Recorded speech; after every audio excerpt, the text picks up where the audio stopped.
Well, just it seems to me on the real practical level, the subjects that require the most intense focus should be done in the morning. Welcome to Classical Etc. You are in the studio with Memoria Press. Hello, and welcome to another episode of Classical Etc. I'm Jessica Aboud, and we're the core four today, Paul, Tanya, and Martin. Hi, everybody. Hello. We were just off air talking about all the things we've got planned for conferences.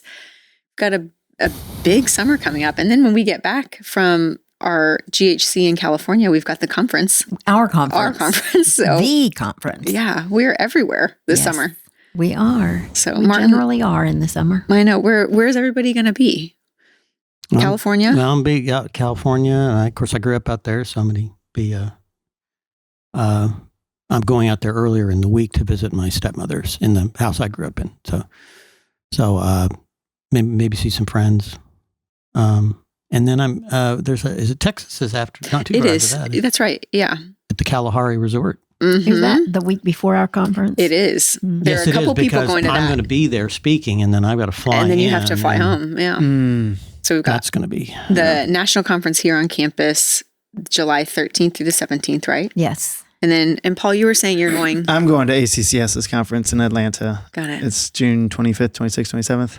I think. All right. So we're going to be all over the place. We are. All three of us in California together. I know.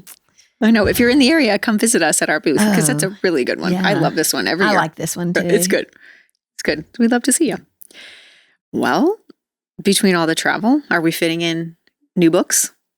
I am on a reading splurge. I know, yeah. Because I'm out of necessity. Out of necessity, that's right.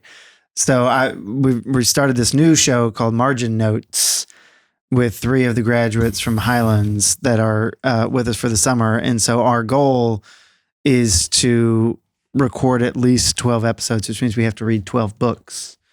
And so I just started, we just finished Frankenstein. And last night I just started Farmer Giles of Ham. And I have no idea if there's going to be much to discuss, but it's wonderful.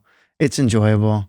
It's funny because yesterday the boys were talking about it and they were calling it Farmer Giles. And I said, "Are you sure? Because you went through the whole Hecate thing." Yes, we did. You need to look these things up before you actually. I did look it up, and it's Farmer Giles, but actually in the text, his reil name is Aegidius something. I mean, it's got a long Latin name. Oh, it's not even Giles. So I thought I might just call him Aegidius and just skirt the whole issue.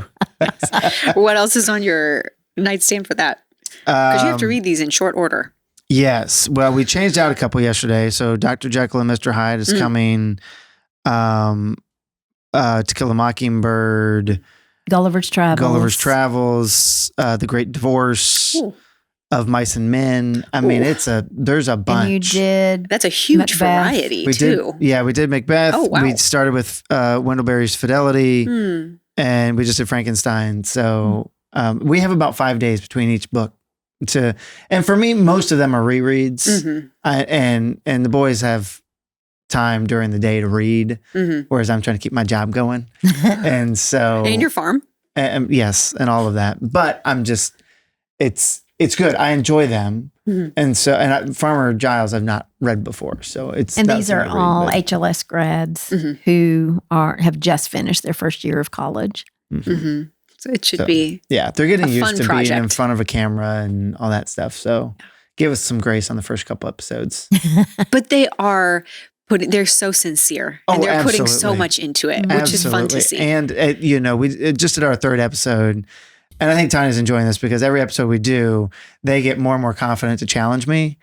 And, which is fun. That's exactly like what I tried getting them to do when they were my students, right?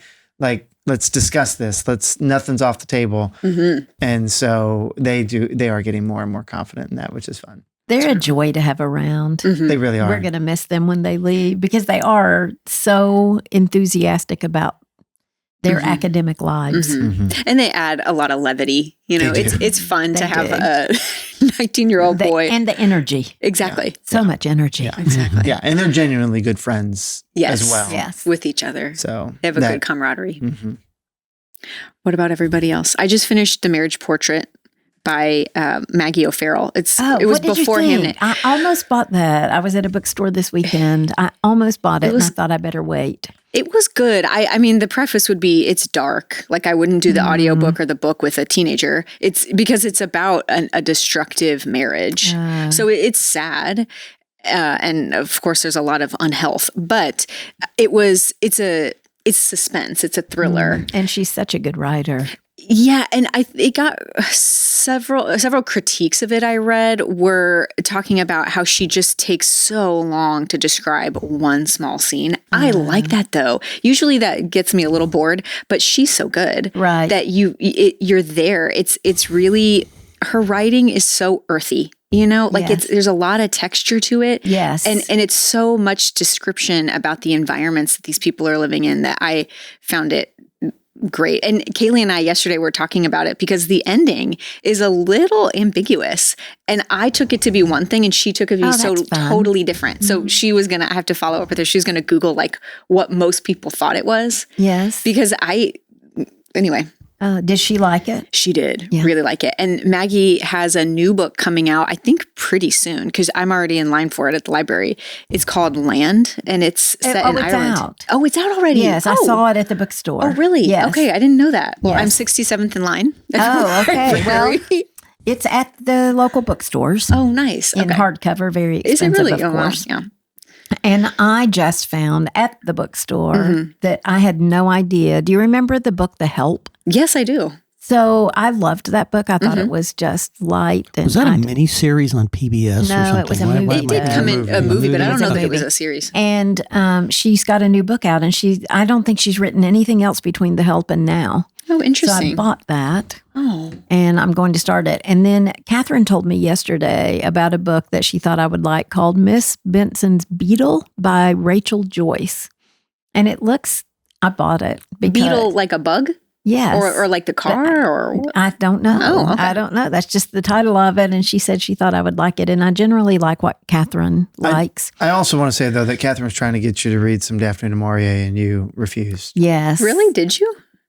No, well, we read Maurier. Rebecca. I mean, she's read some before and she doesn't like it. I'm just not a gothic. Catherine was like, you should read it. And she was like, no thanks. Really? Okay. Well, the boys asked me yesterday about Animal Farm or A Brave New World. And I said, no, I don't like that. I don't like Animal Farm. I don't like 1984. That's just not my genre. But I guess y'all are that is on your all's list. No, Animal Farm. Oh, that's what they were looking to. Brave New World and 1984. None of them made it on the list. They were all considered. But we voted. We're a very democratic group. You are. We come up with a list and then we all vote. Yeah. So I think next I'll read. I don't know what I'm going to read next because I've got all these new things. Yeah. Plus I've got all the list of things I was going to read. I'm still finishing up my C.S. Harris mystery, which is very good. Martin, what about you? Well, I'm rereading a couple books because I'm teaching my pedagogy class for Memoria College. .org. Got it.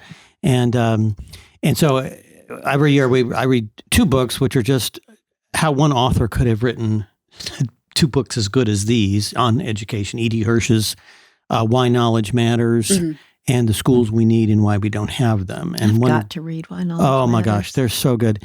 And, because he's like, Hirsch is a heavy duty scholar. I mean, in the field of hermeneutics, scholarly field of hermeneutics, I mean, a lot of times the three people they'll mention is Martin Heidegger, Hans Gadamer, and E.D. Hirsch. I mean, so he was a heavyweight, and then he got into the whole issue of schools and the importance of knowledge and his cultural literacy book that came out in 1988, I think. But I think in the homeschool world that we live in, what people most know him for is what every third grader should know, every fourth grader should know. I used the those, core knowledge series, yes. Even though I was listening to what Cheryl said, I did use those books just to make myself feel better about what we were doing. Yeah. Well, in The Schools We Need, that's a book where he's talking about these romanticist, constructivist education theories that dominate teachers' colleges and teacher training and all this. And then last night we talked about why knowledge matters, which is his case for the importance of knowledge, just not only because you need it to know things, but he almost views, I thought about this last night when I was talking with my students, he almost talks about knowledge like it's a skill. That you can't read. You can learn all the phonics you want, but if you're reading passages and you don't understand the references, you don't understand what you're reading. You need not only the phonics, you need the background knowledge so that you can make sense of what you're reading. So that's his big case in why knowledge matters. And if I remember correctly, when I read them, The Schools We Need is more of a philosophical book. Yes. And Why Knowledge Matters is much more of a data-driven book. Yes, that's correct. Where he's trying to make a kind of a data research case of like, this is what happens when students don't have the knowledge. Yes. And then my wife and I started on another book. I know. And we wanted something. we wanted something sort of light, and so we started. Yes, you did. Good for That's you. awesome. Good for you. Joyce, you're welcome. Isn't it wonderful? It has this sort of bemused voice behind it, which there's not many authors who can do that. I think, I think the. What's his name who writes the Harry Potter book?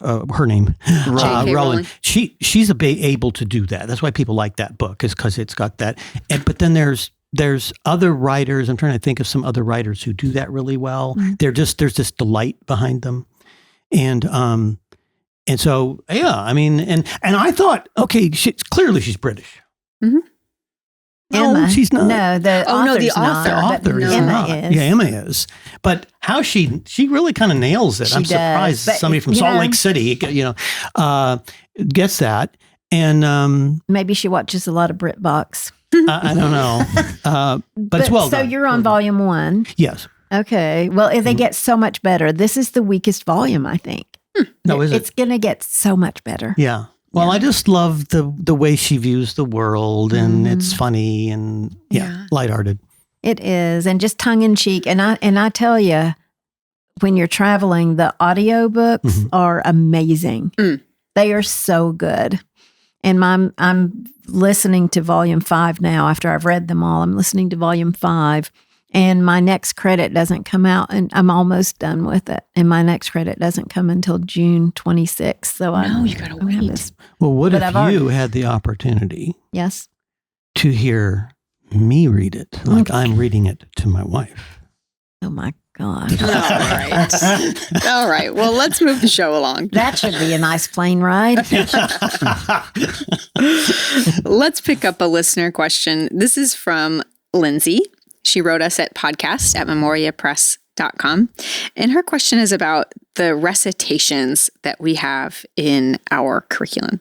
She says, I educate my children from home, and I love the recitation from Memoria Press for each grade level. Next year, I will have a junior kindergartner, first grader, and third grader. That's a lot.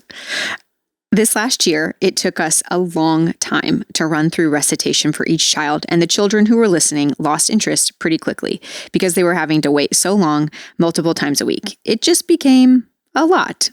Do you recommend combining the questions so we have a little bit of each grade level per week that everyone answers? I would like to know any tips for completing recitation with multiple grade levels at the same time. That's a good question. It is a very good question. And I don't know, maybe we don't explain it well in the teaching guidelines, but you really don't need to do every question Really? Right. So especially for the little guys, junior K first, the new questions each week are teaching something like the directions, northeast, south, and west. So you would take a minute to teach those. And then after that, once the student masters those, you can drop that question. You don't, as they grow, just focus on the ones that they haven't mastered. Like our teachers, when they have their recitation, of course, they start at the beginning, but then they quickly drop out I think either junior K or K has to do the alphabet, A, B, C, D, E. Well, you don't really need to do that Once they've got it, they've got it. Once they've got it, and especially once they start reading with it. So you really, each child your recitation should be 5 minutes. 5 minutes for each child. In third grade, you don't need to do a recitation, but you do need for third grade to concentrate on, like in Greek Miss, the drill questions in the back. That should become, before you teach your Greek Miss lesson, that should become your review. And when you get to Famous Men of Rome, the drill questions in the back, Christian studies, the memory verses, the drill questions. I would not start your day for third grade with a recitation. I would start with Latin and then do your Latin recitation and then teach your Latin class. And then when you do all the other subjects, just wherever it falls in. Oh, so not nice recitation starter. as a thing unto itself. Right. We've got it in there because the homeschool market wanted it. So we did put a recitation in, but we do not use it at school because it is a lot, and it's things that you are going to cover in your classes anyway. And maybe it's easier for the homeschool mom to do that recitation at the beginning and skip that review at the beginning of each subject. I don't know. It's there if you want to use it, but I wouldn't feel obligated. And maybe one of the things that should encourage Lindsay is if you're seeing your student grasp it and not need it, you can drop it. That's right. Which is pretty liberating, because sometimes you think, okay, I want to do it right. It's here. You included it for a reason. I'm going to do it. But it's okay if you don't. But the kindergarten and first grade, first 8 weeks is review of the previous year. So it's going to be things they can do together. And you can also... The real point of it is to show students what they know and give them that confidence boost before they start learning new material each week. Okay. So it's just it should be a nice little fun. Let's all watch the junior K student answer these questions. Okay. But really, I would not go more than 5 minutes per student. And that makes it really doable too. Yes, so and you just don't have pick to your stress. questions. Pick some easy ones, but then really work on the ones you're trying to master. And once you've mastered them, they can drop out. I trust that's going to be helpful to Lindsay. And I know a lot of people call and ask things like that. So that is a big question. That's why I think, I don't know that we've explained it well in the teaching guidelines, because people are like, by the time you get to week 10, you've got a lot of questions. Right. Yeah. Okay. Well, thank you. On to today's topic. We are going to discuss a question I think most parents and teachers have asked about at least one of their children. How do I motivate this child to learn? Many students can just refuse to do their work. Sometimes they're capable, but they don't want to put forth the effort, and encouragement and lectures seem to just fall short. I think sometimes the answer is pretty simple.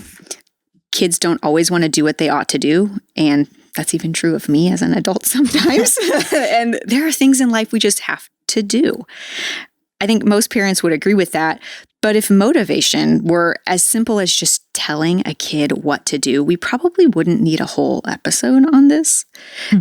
Some children respond immediately, and others just struggle to do the task despite everyone's best efforts.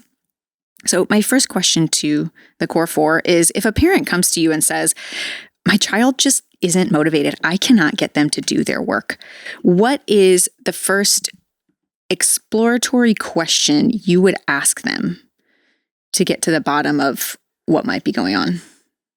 Would you think to ask them something? Like, for example, one of the things that I would think of is just can you describe the environment, or can you describe when are you doing this subject? Like, for example, if it's third grade math, but you're trying to do it at 4:00 in the afternoon, just are there things that you ask them to try to get a picture of what's going on? I think because I was such a failure at this, that my first thing is, what I would think, all of those things could contribute.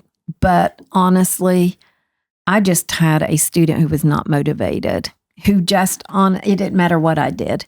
He did not want to do school. So he did school because I made him do school. But that for me was not enough. I wanted him to love it. And I wanted him to love gaining knowledge. And I wanted him to really embrace the fact that he was in this free country where he could get a good education.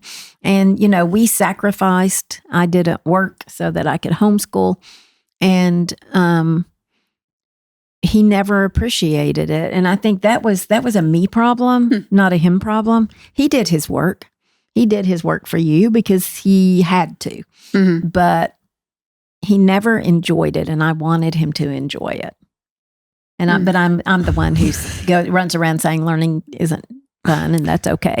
Well, it seems to me on the real practical level, the subjects that require the most intense focus should be done in the morning when they're. That's just the basic thing. It should be done in the morning. Math, we did math in the morning, and Latin, math and Latin in the morning, and then we got to the literature and history and stuff later on, because that was not quite as intensive intellectually, I think. In classical teaching, you I always will go back to Augustine, to teach, to delight, and to move. Mm-hmm. And so subjects kind of fall along that continuum, the logos type of subjects, which is that's just a label I give to math and Latin, those very intense intellectual subjects. Whereas history and literature are a story. And so that's easier to take in. Mm-hmm. We tend to like stories more than we do, the quadratic equation. And so I think that's just one thing. It's just the intensity, the intense things. Do first, get them out of the way while they've got the energy, and then later on in the afternoon you can, younger kids read aloud to them, or older kids have them do some of their humanities type subjects. My first question that pops in my head is kind of like, how far gone is this habit, right? So sometimes a parent notices it early on, like this kid is pushing back, and I want to nip this in the bud. And there you have a bunch of different strategies than if it's gone on 2-3 years, and it's just, it doesn't matter what you do. You've got heels dug in on both sides, and it's just, because sometimes that's finally when the parent's saying, how do I resolve this, because it's become untenable. And I think you answer it two very different ways, right? Where sometimes, like, if it gets to that point, and I have a child I'm thinking of in mind who is just not even unmotivated, but is like, I can't do math. And just, so at that point, like, I do think probably the best scenario is putting him in a very different context, whether it's saying, okay, well, math, you're now going to do at the co-op that you've been doing at home. You've got to go, or bringing in a tutor, or, that child's going to a 5-day week school because the parent is saying, I need a break for a year, but if it's a particular subject like math, then you can also, if it is that, a child saying, I can't do math, if that is the problem, then you could also just back it up and build some confidence in the subject. Yeah. Well, in this child, it's more, his brain doesn't work, the reading is tough. Like it's kind of everything. And so it's a whole sort of educational picture. If he just hates doing school, well, maybe you'd be better served actually being in a group of friends who are all doing school together than being alone doing that. So I guess one of the things I'm saying is that I think Tanya's right. If it's one particular subject, you can absolutely do that kind of thing. But I think you can get to a point where parents frustrated, child's frustrated, and maybe you need a longer break over Christmas. Maybe you need some kind of way to completely reset the conversation, because a child can get in the habit of just saying, anytime I see that, I just hate that. It's almost like a self-fulfilling prophecy, kind of, because if they believe they can't do it, they won't want to do it, and then it just. Well, and also sometimes, if they're doing their math homework, they're doing their math work. They're restless. You can tell they've got excess energy and they're not getting it out to do. Just stop, send them out to play in the forest or whatever. I mean, let them get some of this energy out, bring them back in, especially when we're obviously talking in the homeschool context here, but, you have flexibility in homeschooling. Use it. If that's what you need to do and it needs to be done now, then do it now. Let them get some energy out and then bring them back in. Maybe give them a snack and then start over again. Yeah. Well, and I mean, the role I had in Memorial Academy, and Jess, I'm sure you've seen this in Memorial Academy, is that a lot of parents will sign their child up for particular subjects because they're like, they're going to respond better to somebody outside saying, you have to do this than they are to me. Right. And that's a huge tool to help them motivate. Say, as a parent, I'm out. Right. Like, you're not doing this for me. You're doing this for somebody out there. And, and I mean, my wife and I in the foster care world, like, one of the big things is felt safety. Right. Does the child feel safe? And we'll talk to other foster parents and they get frustrated. I mean, we get frustrated, but we know that when a child, because when they come in the home, typically they try to be on their best behavior because they want to give a good impression. And then after about 3 months, 4 months, things start to go really bad because why? That child all of a sudden is starting to feel safe. And that's the same thing with when they feel safe, they're willing to act out a little bit to see, what the boundaries really are. And I think in homeschooling, it's the same thing. Your kids feel safe with you. And so they're ready to just push back on, I don't want to do this. I don't want to do this, because they know they're safe. Whereas when they go to somebody else, some adult they don't know, immediately, it's not that they're not safe, but immediately they don't have that same kind of confidence to push back and say, I don't want to do this. And it's a huge tool. Yeah. When we were homeschooling our kids, there weren't a lot of these outside options like you have now. I mean, we're really fortunate right now because there are so many options. I mean, the whole cottage school thing was just an idea in somebody's mind at that point. And then, the first school I helped start was a 1-day-a-week school. And so when our kids got a little older, they started to go there. That helped out a lot. And then, originally Highlands was a when we started, it was 1 day a week. Yeah, it was 1 day a week, but it was helpful. Oh yeah, even just that 1 day for me to be able to say, Mrs. Lowe is expecting this work to be done. But I struggled to motivate my one child, but he never refused to do his work. I never had to, I wasn't sitting with a situation where he just wouldn't do it. He just took forever to do it. He dawdled, but he would do it. And I don't know. I feel like I'm not really good to talk about this because I feel like I really failed at it. But I do think the online academy also is another huge help. And even if, if you're in an area, like we were in a rural area, I drove to find Cheryl. But if you're in a rural, if you could just find, I had a very good friend who was homeschooling and our kids were about the same ages. And another friend took our kids a couple days a week for the morning and did some subjects with them, which was so helpful. So you don't have to have really a totally organized situation. If you can just find just even one more person with children, and you all could, switch subjects, it does help for the child to be accountable to somebody else. And that's right. The peer experience is huge in a classroom because as like the last year I taught, I had 6 new students in a class of 18. And those 6 students were looking around and they were seeing what everybody else was doing because they hadn't come from the kind of rigor that was in our classrooms, and they wanted to succeed. So they modeled their behavior after those students that had been there, most of them. There was one exception who just didn't stay.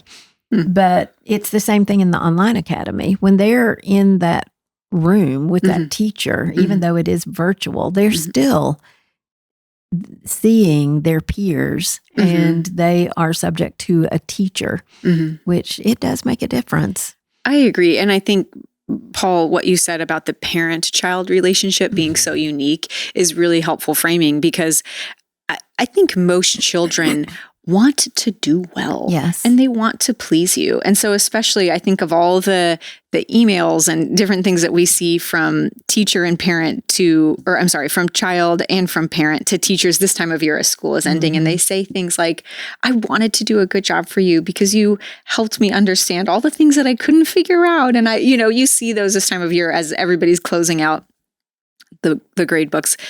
And I think I see over and over that, especially with the teachers in the online academy, it gives someone that the kids can look up to and say, oh, I want to do a good job. Not every kid, but the vast majority. And even after all the problems throughout the year, somehow summer gives you a different perspective. Isn't that right? The students saying, one of my kids did this. Oh, Mr. So-and-so's class was so good. And I asked Mr. So-and-so about it. I said, he didn't seem to like it when he was there. You know? So it's true. Yeah. Sometimes you got to look at it. Yeah. From a distance. Yes. Or even, do you think it's one idea I've encountered recently?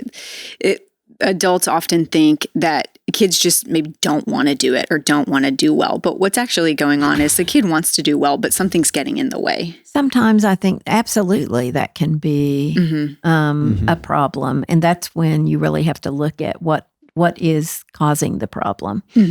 And is it a lack of confidence, or just, sometimes you get, especially in a classroom situation, you can get behind.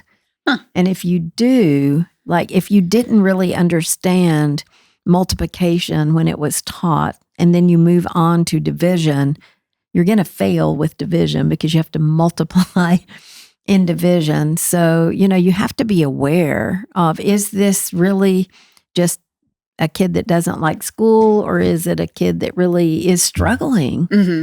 And they've just been caught up because the rest of the class is fine. But in the homeschool world, that is much easier to control because you are one-on-one with your child. So, but it can easily be missed in a classroom, especially for a child that wants to appear to be getting it. And I think framing is also helpful insofar as like, not necessarily why we're doing what we're doing, but the sort of the attitude that pervades all of your learning. And so, because if you walk into any of our classrooms downhill, kindergarten, first grade, second grade, I mean, all the way through sixth grade, it's very calm. Those teachers they feel a pressure to rush through stuff because they have a certain amount that they got to cover in the year, but the kids don't feel it. Right. I mean, it's, all right, this week we're doing this lesson. This is what we're doing, right? And kids pick up on that. Oh, yeah. Well, and they trust their teachers. Yeah, the word that was coming to mind is like just the frequency. How you can feel when someone's just in a hurry or stressed, and kids are affected by that so much. Yeah. And so I think that also helps too, that if a kid feels that stuff's just getting dumped on them, and versus stuff that, okay, now you're ready for the next, that does also just sort of change the attitude. But it was funny the other day, my sister's family was over for Sunday breakfast, I think, and the kids were talking to their mom about like, hey, like, what are we doing this afternoon? And my sister's like, well, you still have math to do.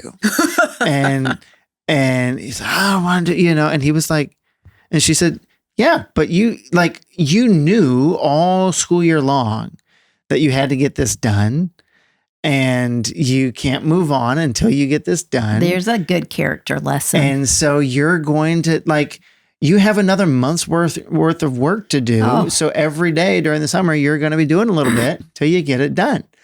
And it just, as I watched it, it was kind of funny because my sister just kind of like she had taken the attitude of, I'm not going to let this really bother me, other than I know it's hard because she'd rather just take summer and not even have to think about it, right? Absolutely. It's hard on the parent. But she was sort of like, you did this to yourself. It's a natural consequence. So this is what you're doing. Right. And I thought, wow, like this, for one, he's learning a good lesson. Yes. And for two, the attitude was very much not like we're running off to go do this as a family and you need to get this done because this has to happen before we run off as a family. It's just, well, we're going to be home. We're going to all be doing other things around the house and you've got to do your math. Right. Well, and the funny thing is kids are so different. You get that one kid who just gets, my oldest grandson is like, get her done. He wears me out. Papa, we got to clean up your library. Come on, let's go down to, I just want to sit down and watch a football game. And he's not, no. And the next kid down is completely different and he just doesn't want to do anything hard. And you got to adapt to every different person. It's just so funny. Yeah. You do. But that's the advantage of homeschooling is you've got that freedom to adapt. You've got the flexibility to adapt. But you also have to sometimes explain to the kids, I'm treating this kid differently and you differently because you need something else than that child needs because they all want to be treated fairly. And then like, well, why does he get to do that and I have to do this other thing? Well, because you didn't do this other thing. Now you need to do it. Or like there's that dynamic frustrates me when I have to explain that to kids. But like, It does. yeah, like your sister's 10, you're 4. You have to do this. Right. But they get used to it over time, but Well, it's all learning. That's true. And honestly, I feel like one of the benefits of having siblings is it puts you out into the world as an adult understanding that people are different. People are wired differently. Like your sibling is different from you. And that requires a sea change in the family sometimes. But anyway, well, thanks everybody. Any last encouragements to people trying to get over the finish line with something with their kid? Your student can do the work without really being motivated. That's right. But the work is important. So, it has to be done. And it is their job. School is their job. So they don't have to love it, but they have to do it. Which is a principle for adulthood that will carry them through. That's right. And you may have that child that dawdles and he just doesn't want to get it done and it doesn't seem he's interested in it, and we had all of those problems. My daughter just chugged along, but my boys is like and they grow up and they become successful. They find the thing they love, and they do it. So don't think they're going to be in an institution somewhere. Right. I talk about my son. It's easy to catastrophize though, it is, because your heart is wrapped up in your child, and you think, oh my gosh, then they are going to be in jail one day because they didn't do their math countless times. He's going to be a derelict. But they're not. They're all just great people and good. Good at what they do. So don't worry too much about it. I will say, Augustine in his work on teaching the faith, he talks about. He gives this example of like when a visitor comes to your city and you go walk around the city with him, things that you see every day, all of a sudden you see with a new light and you can get excited about that. And, where statue you walk by every day, like it's no big whoop, but all of a sudden you have this visitor who goes, oh my gosh, that's amazing. Right. And all of a sudden that gets you excited. And I just remember, my mother for years, she's always said that she's like, I was learning this stuff alongside you. Like I didn't know the stuff that I was educating you. I was learning it and I had to send you to school once I maxed out my abilities. Right. But because of that, she always got excited about stuff when she would when she would present new material to us, and she was genuinely excited about what she was presenting because she had just learned that herself.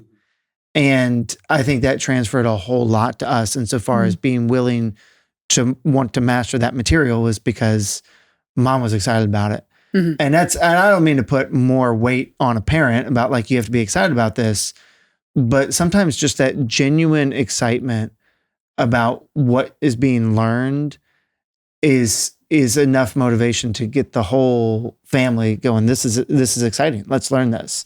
Well, there is pressure to do that. And I felt that pressure as well, because when my kids went to Highlands, to the cottage school 1 day a week and then 2 days a week, they had teachers who were excited about what they were teaching. And I could see the difference, and I could see the motivation that came from that excitement from that other teacher. And so that made me feel like at home I needed to be excited, but I didn't get the same kind of reaction. Yeah. That's that whole ethos, logos, pathos thing. Ethos, it's your teacher as an exemplar to you. There's the logos, their knowledge of the subject, their mastery of it. And then pathos, can you get your kids excited about it? And a lot of that comes from them seeing it in you. Right. But as a parent, I don't feel like I succeeded in that in the way that you did. So he could come out of your class with all these stories and had a great time, but he never came when my husband came home. He never said, well, we had a great time at homeschool today. Mom said this, and can you believe it? And yet, did not happen. They did it. They did the work. They did it. But I wanted them to be excited with me as a teacher to them, but they weren't. I was still mom. Yeah. Yeah, and that's a very hard place to be. It is a very hard place to be. I mean, we got the work done, and my older son, I talk about him all the time, about his dawdling and not. But he went on to he did very well in college, went on to grad school, got his master's, has held down a very good job since then. Yeah. And so he did make it. Sometimes you just got to stop. I mean, when my boys, my youngest one in particular, we just have to stop and wrestle around for a while, and then we'd finish, and I'd submit him on the ground in a chokehold, and we'd be over, and he just have to say, "Thank you for wrestling with me, Daddy." It's like, whatever. Get back to the math now. Right. Get back to the math. Yeah. Yeah. Just a testimony to the creativity that parenting and teaching requires. It's a demand on it. Sometimes you realize to get a breakthrough here, I got to get creative. Maybe I have to get on the floor. Yeah. I would definitely do it again. I wouldn't change anything about that, but I would do it with less pressure on me next time. Mm-hmm. I would not assume that my children should be excited about school because I was. They were excited about school when they were in his class. Yeah.